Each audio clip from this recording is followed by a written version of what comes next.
नमस्कार, मैं धर्मेंद्र सिंह आपके बीच छोटी सी मूर्खों की कॉमेडियन कहानी लेके आया हूँ। आप सुनिए, आपको भी बहुत अच्छा लगेगा। एक गांव में कुछ लोग मिलकर एक मंदिर का निर्माण करवाए। मंदिर बन के तैयार हुआ। लोगों ने सोचा कि यहाँ कोई पुजारी होना चाहिए पूजा पाठ करने के लिए। लोगों ने एक पुजारी ढूंढा। वह भी मूर्ख। शाम को भजन शुरू हुआ तो उसको कुछ आता जाता था नहीं पुजारी को। तो पुजारी कहता है हम का कहीं, हम का कहीं, हम का कहीं। फिर लोगों को बड़ा अच्छा लगा। लोग भी कहते हैं हम का कहीं, हम का कहीं, हम का कहीं। पुजारी सोचता है कि मैं तो मूर्ख हूँ लेकिन ये लोग भी मूर्ख हैं।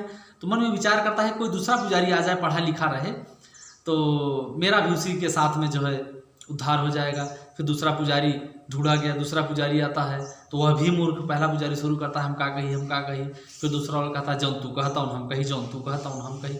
दोनों लोग विचार किए कि हम लोग दोनों मूर्ख हैं, कोई तीसरा पुजारी ढूंढा जाए जो पढ़ा लिखा हो, योग्य हो। तो तीसरा पुजारी आ गया। फिर पहले पुजारी से शुरू हुआ हम का कहीं, हम का कहीं। दूसरा वाला कहता है जंतु कहता हूँ हम कहीं, जंतु कहता हूँ हम कहीं। फिर तीसरा वाला कहता है ये अंधेर कई दिन चले, ये अंधेर कई दिन चले, ये अंधेर कई दिन चले। फिर तीनों लोग विचार किए हम लोग तीनों मूर्ख हैं, कोई चौथा पुजारी ढूंढा जाए जो पढ़ा लिखा हो। फिर चौथा पुजारी ढूंढा गया। गांव वाले चौथा पुजारी ढूंढ के ले आए। फिर पहले पुजारी से शुरू हुआ। पहला पुजारी कहता है कि हम का कहीं, हम का कहीं, हम का कहीं। फिर दूसरा वाला कहता है जंतु कहता हूँ हम कहीं, जंतु कहता हूँ हम कहीं। तीसरा वाला कहता है अरे अंधेर कई दिन चले, ये अंधेर कई दिन चले, ये अंधेर कई दिन चले। चौथा वाला अरे जय दिन चले, तीन दिन खाब, जय दिन चले, तीन दिन खाब, ना ही तो वापस घर हो जा। चारों पुजारी मूर्ख निकले।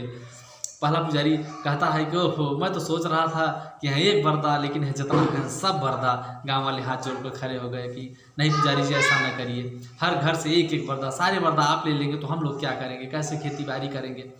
साथियों, कहानी उस समय की है। उस समय बैलों की बहुत कीमत हुआ करती थी। साथियों, इस कहानी से हमें यही शिक्षा मिलती है कि विद्या का होना बहुत जरूरी है। विद्या बिन मनुष्य पशु भी समान।